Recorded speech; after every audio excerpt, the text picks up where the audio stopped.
Okay. So we're talking, we're kind of Facebooking and stuff, and he says that he thought that I was already completely split up from Nate, but you know, I'm sure, I don't know exactly what I said the first night that we were at the bar. Obviously I was drunk, but Nate, it is true. Nate did know that I was done with the relationship, and he was fully using again, and he'd quit his job, like I said, and we were just kind of coexisting together. Does that mean Nate knew or was okay that I was out talking to somebody else? No. So I was still cheating, in my opinion. We weren't, you know, having a sexual relationship or anything yet, but we were having an emotional affair. I had definitely crossed those boundaries. So Jason had tickets to some punk rock concert. He'd asked me if I wanted to go. And honestly, when I was sober, obviously my rational mind was like, what are you doing? This is not okay. Not on Nate, because I had many affairs on Nate, but mostly because I felt bad because Jason was in a relationship and I had never been the other woman before, and nor was I okay with that. And so anyway, I said, no, you know, I don't think I can go. And he'd actually got tickets for both nights that they were going to be here. It was Rancid. And so the first night, the night that he had wanted to take me, he decided to take his older son. So he's like, oh, have you ever taken the train before? Of course, this is the point in your relationship where you're just looking for things to talk about. So I had said, oh yeah, we take the train all the time. And, oh, here's how you get the schedule. Well, somehow I had given him the wrong schedule, and it was a Friday night. So he's down in Salt Lake City, and he ends up getting stranded, missing the train. And I'm at home on a Friday night. Nate's upstairs, passed out. He was withdrawing. We didn't have any money, so he wasn't high, but he didn't have drugs. So he was, you know, in bed, drug sick, basically.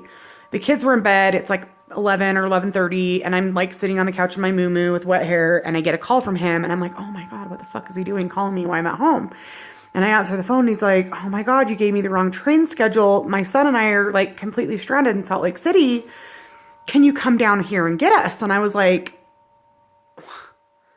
sorry, dude. Like, sorry that the freaking schedule was wrong. Like, no, I can't come get you. Like, call your fucking wife. And he's like, well, she's at home with our kids and they're asleep. And obviously I think he was looking for a reason to have me come hang out with him. But I'm like, but you're with your son. And he's like, well, I'll just tell him that you're my friend. I mean, that's all we are as friends, right? Da-da. Anyway, I freaking leave the house, drive down to Salt Lake to collect him and his son. He's drunk, and we get in the car, and he's kind of being like that kindergarten kind of energy, kind of being like hitty, playful, which I thought was kind of inappropriate in front of his son. But I drop him off at his house, and that was all it was. Well, I drop him off, and he used to live in a neighborhood that was like pretty close, and they used to party all the time. Sorry, guys, I'm getting so tired of sitting right here. I might have to go move and go sit somewhere else. Watch out, dog. My dog's been sitting on my lap. My legs are falling asleep. So anyway, I drop him off, and it's like, by the time we get back from Salt Lake City, it's like 12:30, 1 in the morning. So I turn around, and I didn't live that far away from him, but I'm like almost home. And I get a text, and he's like, my son's in the house, turn around and come back here, you know, give me a goodnight kiss. And I'm just like, no. So I'm definitely, my conscience is kicking in. I'm starting to feel guilt. But I don't know that much about his wife or their relationship or anything like that. Not that it should matter, because like I said, it's wrong regardless, right?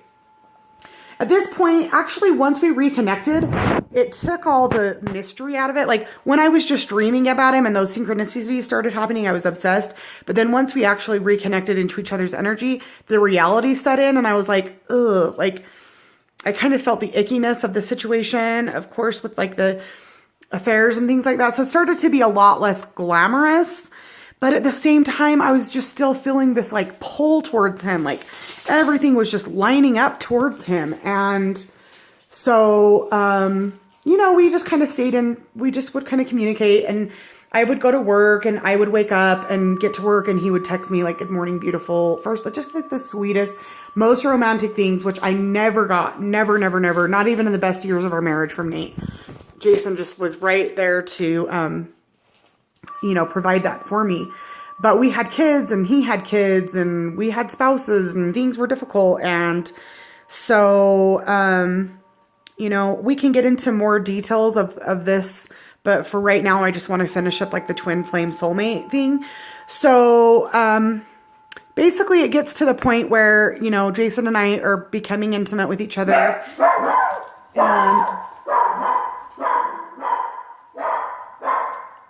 dog always scares me. And I'm feeling really guilty. And I'm not, even though, you know, you can call me a cheater, you can call me a whore, a slut, whatever you want to call me. I'm not a liar. So I went to Nate and I told him, I said, look, you know, I'm in love with someone else and, you know, we're done. Regardless if this works out with him or not, you and I have to be done. I don't think you're ever going to stay sober while we're together.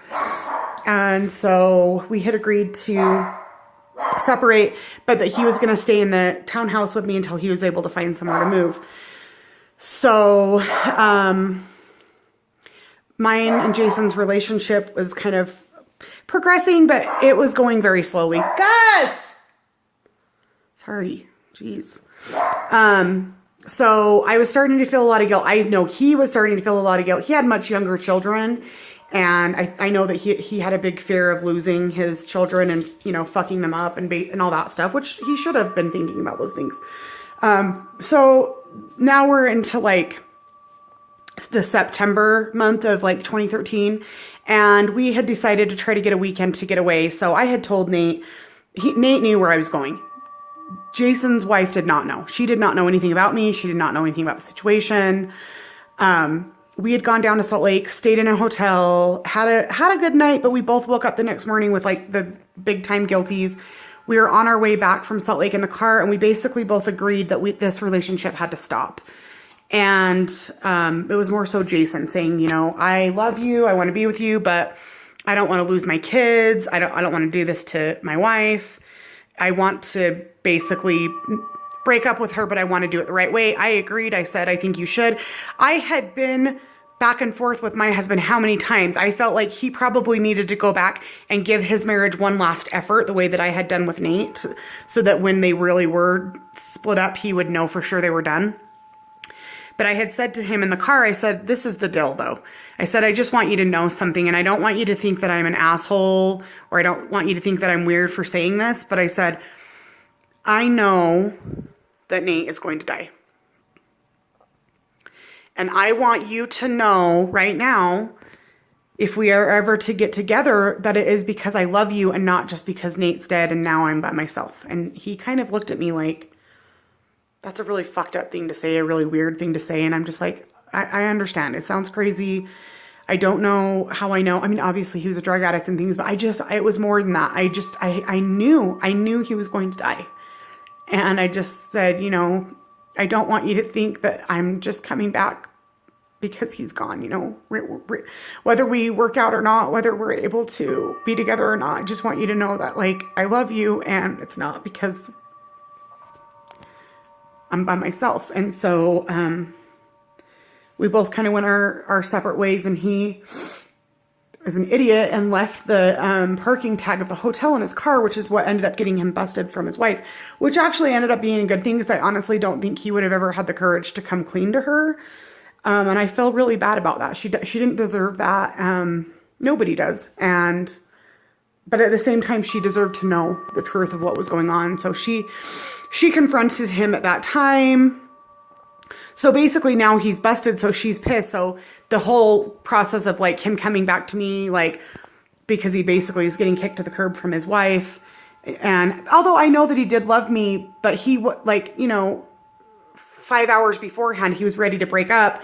Now he gets busted, and now he wants to be back together. So this kind of starts this cycle to where I was sure, but I wanted him to be sure. And we got ready to go down a road of a lot of bumps on his part of, kind of playing both me and his wife for a while. Not that I didn't deserve that, because, you know, this was a shitty thing, and I totally deserved every ounce of what was to come, which we will get into next.